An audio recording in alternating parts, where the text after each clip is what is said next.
റസൂലുള്ളാഹി സ്വല്ലല്ലാഹു അലൈഹി വസല്ലം തങ്ങൾ മഹാനായ അബ്ദുല്ലാഹി ഇബ്നു അംർ ഇബ്നുൽ ആസ് റളിയല്ലാഹു അൻഹുവിനോട് പറഞ്ഞ വാക്കാണ്. ബഹുമാനപ്പെട്ടവര് നിസ്കരിച്ച് തളർന്നു. എന്നും നോമ്പന്നെ സുന്നത്ത് നോമ്പ് തളർന്നു. ആ നേരം മഹാനായ അബ്ദുല്ലാഹി ഇബ്നുൽ അംർ ഇബ്നുൽ ആസ് റളിയല്ലാഹു അൻഹുമാ അവരോട് പറഞ്ഞ വാക്കാണ് സും വഅഫ്തിർ.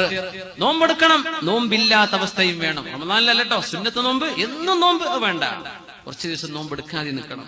വഖും വനം, എന്നു രാത്രി മുഴുവൻ നിസ്കാരം അത് വേണ്ട, കുറച്ച് ഉറങ്ങിക്കോ, ഉറക്ക് വേണം, നിസ്കാരം വേണം, നോമ്പെടുക്കണം, എടുക്കാതിരിക്കണം.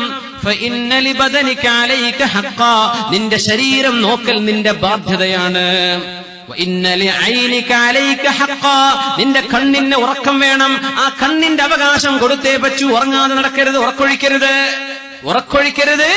പിന്നെ നിങ്ങൾ ശരീരത്തെ തളർത്തരുത്, ശരീരത്തിന് ആവശ്യമായ വിശ്രമം കൊടുക്കണം, ശരീരം നശിപ്പിക്കല്ലേ എന്ന് മുത്ത് റസൂൽ സ്വല്ലല്ലാഹു അലൈഹി വസല്ലം തങ്ങൾ നിസ്കരിക്കണം എന്ന് പറഞ്ഞ അതേ നാവുകൊണ്ട് ശരീരം നശിപ്പിക്കല്ലേ എന്ന് പറഞ്ഞ റസൂലുള്ളാഹി.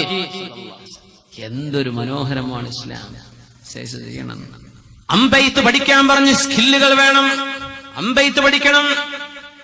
മൻ അലിമ റമ്യ, അമ്പെയ്ത്ത് പഠിക്കുകയും അത് മറക്കുകയും ചെയ്തവൻ ഫഖദ് അസ്വാ അബൽ ഖാസിം, അല്ലാഹുവിന്റെ റസൂലിനെ എതിര് ചെയ്തു എന്ന് ഹദീസുണ്ട്. പരിശുദ്ധ റസൂലുള്ളാഹി തങ്ങൾ പഠിക്കണം, സ്കില്ലുകൾ വേണം, സ്കിൽസ് പഠിക്കണം.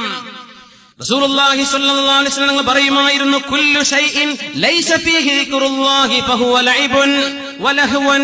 അല്ലാഹുവിനെ ഓർക്കാതെ നിങ്ങൾ ചെയ്യുന്ന എല്ലാ പണിയും അനാവശ്യമായ എന്റർടൈൻമെന്റുകളും അനാവശ്യമായ കളികളുമാണ്. നാലെണ്ണം ഒഴികെ.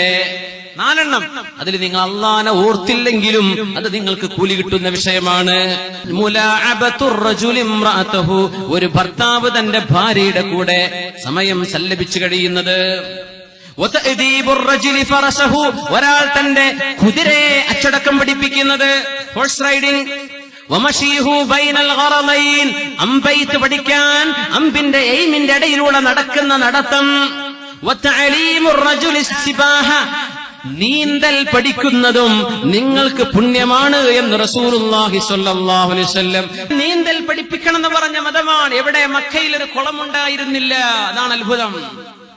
അവിടെ പുഴയില്ല, എന്നിട്ട് പറഞ്ഞു റസൂലുള്ളാഹി തങ്ങൾ, ഹഖ്ഖുൽ വലദി, ഒരു കുട്ടിക്ക് അവകാശമാണ്, അൻ യുഅല്ലിമഹുൽ കിതാബ, കുട്ടിയെ എഴുത്ത് പഠിപ്പിക്കണം, സ്കൂളിൽ പറഞ്ഞേക്കൽ നിങ്ങൾ ചെയ്യുന്ന ബാധ്യതയാണ്.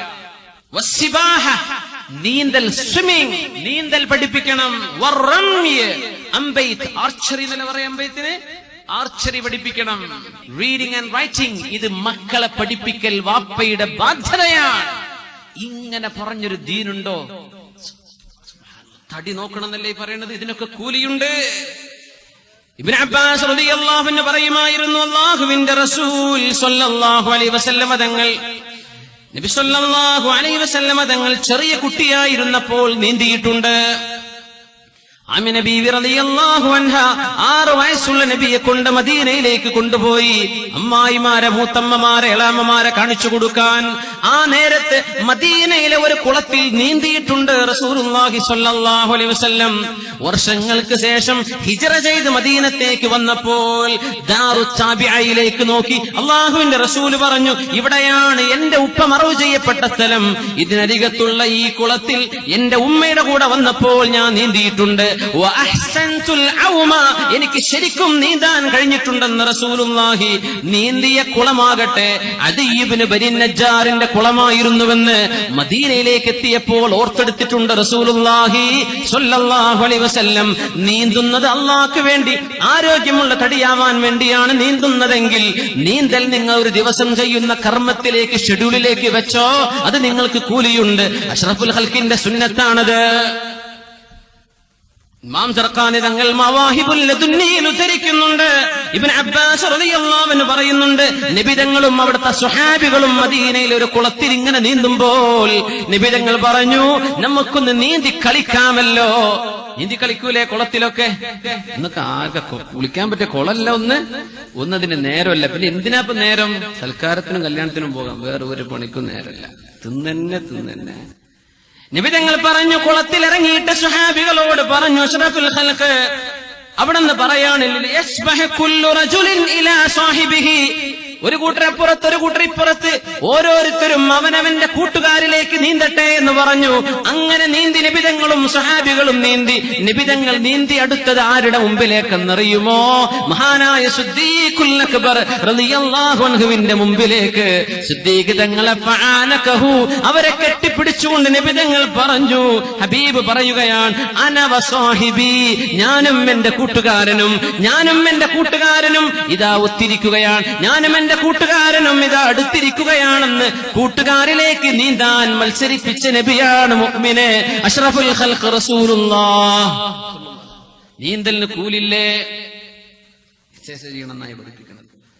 ഉമർ റളിയല്ലാഹു അൻഹു ഒരിക്കൽ പറഞ്ഞിട്ടുണ്ട്, ഇബ്നു അബ്ബാസ് തങ്ങളോട് രണ്ടുപേരും ഇഹ്റാം ചെയ്തിരിക്കെ പറഞ്ഞു, ഇബ്നു അബ്ബാസ്, നമുക്ക് ആരാണ് ഏറ്റവും കൂടുതൽ വെള്ളത്തിൽ ശ്വാസം പിടിച്ചിരിക്കുന്നതെന്ന് നോക്കാമല്ലോ. കുളത്തിൽ അങ്ങനെയൊക്കെ കളി ഉണ്ടായിരുന്നു അല്ലേ? ഉമർ തങ്ങൾ പറഞ്ഞു, തആൽ ഉബാഖീക ഫിൽ മാ അയ്യുനാ അത്വലു നഫസാ, ആർക്കാണ് ഏറ്റവും കൂടുതൽ വെള്ളത്തിൽ പിടിച്ചു നിൽക്കാൻ പറ്റുകയെന്ന് നമുക്കൊന്ന് നോക്കിയാലോ. നിങ്ങൾ വരി ഇബ്നു അബ്ബാസ്, നമുക്കൊന്ന് മുങ്ങി ശ്വാസം പിടിച്ചു നോക്കാമെന്ന് മഹാനായ ഉമറുൽ ഫാറൂഖ് റളിയല്ലാഹു അൻഹു, റഈസുൽ മുഫസ്സിരീൻ, ഖുർആൻ വ്യാഖ്യാതാക്കളുടെ നേതാവ്, നബി തങ്ങളുടെ മൂത്താപ്പയുടെ മകൻ ഇബ്നു അബ്ബാസ് റളിയല്ലാഹു അൻഹുമാ, ഇബ്നു അബ്ബാസ് റളിയല്ലാഹു അൻഹുമയോട് പറഞ്ഞിട്ടുണ്ട്, വെയിറ്റ് ലിഫ്റ്റിംഗ് ആണല്ലോ ഇന്നത്തെ എക്സർസൈസ്. വെയിറ്റ് ലിഫ്റ്റിംഗ് അറബിയിൽ അതിന് പറയുന്ന പേര് റബ്അ എന്നാണ്. റബിഅ എന്നൊക്കെ പറഞ്ഞാൽ റബിഅ, അറബിയുടെ പേരുണ്ട് റബിഅ, മർബൂഅ്. ഈ വെയിറ്റ് അന്ന് കല്ലേ ഉള്ളൂ. ഇന്നലെ നമ്മൾ മെറ്റലിന്റെ ബോളുകളും അതുപോലെ റിങ്ങൊക്കെ ആക്കിയത്, അന്ന് കല്ല പൂക്കുക. അങ്ങനെ വെയിറ്റ് ലിഫ്റ്റിംഗ് അറബികളിൽ ആദ്യമായി കൊണ്ടുവന്നത് ഒരു സ്വഹാബിയാണെന്നറിയണം. അത് മഹാനായ ജാബിർ ഇബ്നു അബ്ദുല്ലാഹി റളിയല്ലാഹു അൻഹുൽ അൻസാരി റളിയല്ലാഹു അൻഹു. ജാബിർ തങ്ങളാണ് അറബ് ലോകത്ത് ആദ്യമായി വെയിറ്റ് ലിഫ്റ്റിംഗ് എന്ന് പറഞ്ഞ സംഭവം കൊണ്ടുവന്നത്. റസൂലിനത് ഇഷ്ടമായിരുന്നു. സ്വഹാബികൾ ചെയ്ത് എന്തേ? ആരോഗ്യം ഉണ്ടാവണം, ആരോഗ്യം വേണം. കളിച്ചോളൂ, ഒരു കുഴപ്പമില്ല, ഫുട്ബോളോ കളിച്ചോളൂ, ഒരൊറ്റ കണ്ടീഷൻ, കാലിന്റെ മുട്ട് മറക്കണം. നിങ്ങൾ എന്ത് ജേഴ്സി ഇട്ട് അണിഞ്ഞോ ഇറങ്ങിയോ അതിനൊന്നും എനിക്ക് കുഴപ്പമില്ല. ഹലാലിനെ പറ്റി ഹറാം എന്ന് പറയാൻ പറ്റൂല. നിങ്ങൾ ഏത് ജേഴ്സി ഇട്ടോ അതിനൊന്നും കുഴപ്പമില്ല. മുട്ട് മറയുന്ന ട്രൗസർ ആയിരിക്കണം. മുട്ടുകാല് കാണും, കാലിന്റെ തുട കാണരുത്. അങ്ങനെ നിങ്ങൾ എന്ത് കളിയും കളിച്ചോളി. പെണ്ണുങ്ങളെ സംബന്ധിച്ചോളം ശരീരം മുഴുവനും മറക്കണേ, അത് വേറെ വിഷയം. അല്ലെങ്കിൽ പെണ്ണുങ്ങൾ മാത്രമുള്ളിടത്ത് അവരുടെ ജോലി സമയത്ത് വെളിവാകുന്നൊക്കെ വെളിവാകും പ്രയാസമില്ല. ആണുങ്ങളുടെ മുമ്പിലല്ലേ ആണുങ്ങൾ കളിക്കുകയാണ്, അധികം ആണുങ്ങളല്ലേ കളിച്ചു നടക്കുന്നത്. ഇനി ഈ കളിക്കുന്ന കളിക്കാർ മുസ്ലിമാണെന്ന് ഗാലറിയിൽ വരാതെ തന്നെ നോക്കിക്കാണാൻ പറ്റണം. നോക്കിയാൽ മനസ്സിലാണ് ഇത് മുസ്ലിം കുട്ടികളായി കളിക്കുന്നത്. കണ്ടില്ലേ, ഔറത്ത് മറച്ചിട്ടുണ്ട്. അങ്ങനത്തെ കളിക്കാർ നിസ്കാരം കളാക്കരുത്. ആരോഗ്യം ഉണ്ടാവാൻ വേണ്ടി അള്ളാഹ് ഇബാദത്ത് ചെയ്യാൻ ആരോഗ്യം വേണം. അങ്ങനെ നിങ്ങൾ കളിച്ചു, ആ കളി നിങ്ങൾക്ക് ഇബാദത്താണ്. ആ കളി നിങ്ങൾക്ക് ഇബാദത്താണ്. ഇതൊക്കെ ഒരു ദിവസത്തിൽ ഇതൊക്കെ ഉണ്ടാവില്ലേ, ഇതൊക്കെ മുതലാക്കാൻ പറ്റും. ഔറത്ത് കാണിക്കരുത്. ലാ തക്ഷിഫ് ഫഖിദക, നിന്റെ കാലിന്റെ തുട നീ പ്രത്യക്ഷപ്പെടുത്തരുതെന്ന് റസൂലുള്ളാഹി സ്വല്ലല്ലാഹു അലൈഹി വസല്ലം. മുടി നമ്മുടെ തുണി മടക്കിയെടുക്കുന്ന സമയത്ത് കാലിന്റെ മുകൾ ഭാഗം കാണിക്കരുത്. ഫുട്ബോൾ കളിക്കാൻ വേണ്ടി പോകാൻ പറ്റുമോ? ഗാലറി ഇരിക്കാൻ പറ്റുമോ? ഉസ്താദേ, മസല എന്താണ്? ഒരു ചോദ്യം വന്നു വിചാരിക്കുക. ഫുട്ബോൾ കളിക്കാൻ പോകാൻ പറ്റുമോ ഇല്ലയോ? ഉസ്താദ് ഇപ്പൊ പറഞ്ഞു തന്നെ പറ്റുമോ, അല്ലെങ്കിൽ നിങ്ങൾ വിടൂല? ഒരു ഉദാഹരണം പറയാം. ഒരാൾ ചോദിച്ചു. ഈ ഹദീസ് അതിന്റെ മറുപടി നിങ്ങൾ തീരുമാനിക്കാം. ആണിനോട് പുരുഷനോട് അല്ലാഹുവിന്റെ റസൂലിന്റെ കൽപ്പനയാണ്, നിങ്ങൾ കാലിന്റെ തുട കാണിച്ചു കൊടുക്കല്ലേ. വലാ തൻളുർ, നിങ്ങൾ നോക്കരുത്.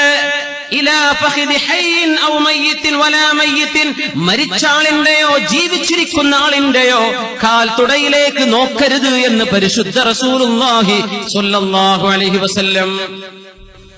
എന്താ ഇപ്പൊ മസാല? അല്ലാ, ഈ വേദന ഇങ്ങനെ പറയുമെങ്കിൽ ഞാൻ വരൂലായിരുന്നു അല്ലെ. അങ്ങനെ ചില കളിക്കാരും ചില കളിയുടെ ഫാൻസ് അസോസിയേഷന്റെ ആൾക്കാരൊക്കെ ഉണ്ടെങ്കിൽ വിരല് കളിക്കുന്നുണ്ടാവും. പഠിച്ചവനെ, മൂല്യര് പറഞ്ഞപ്പോ കളി നിർത്തേണ്ടി വരുമല്ലോ. അല്ലല്ല, കളി നിർത്തണ്ടേ. പ്ലേയേഴ്സ് എന്ത് ചെയ്യാ? കാലിന്റെ തുടമറയുന്ന ട്രൗസർ ഇട്ടിട്ട് കളിക്കുക. ഇത്രയല്ലേ വേണ്ടുള്ളൂ. അതിനിപ്പോ എത്ര ഒരു അരഞ്ച് 2 ഇഞ്ച് താഴെ കിടക്കാൻ ക്ലോത്തിന് എത്ര വില ഏറെ വരും? അത് അള്ളാഹ്ക്ക് വേണ്ടി സഹിച്ചൂടെ? പുണ്യം അതല്ലേ, അള്ളാഹ്ക്ക് ഇഷ്ടം അതല്ലേ. ഇൻഷാ അല്ലാഹ് ചെറുപ്പക്കാർക്ക് കിട്ടേണ്ടത് കിട്ടിയില്ലേ? നിങ്ങൾ അങ്ങനെ കളിക്കും, അതിന് കൂലി ഉണ്ടാവും. നിസ്കാരം കളാക്കരുത്. സമയം വളരെ വിലപ്പെട്ടതാണ്, സമയം നഷ്ടപ്പെടുത്തരുത്.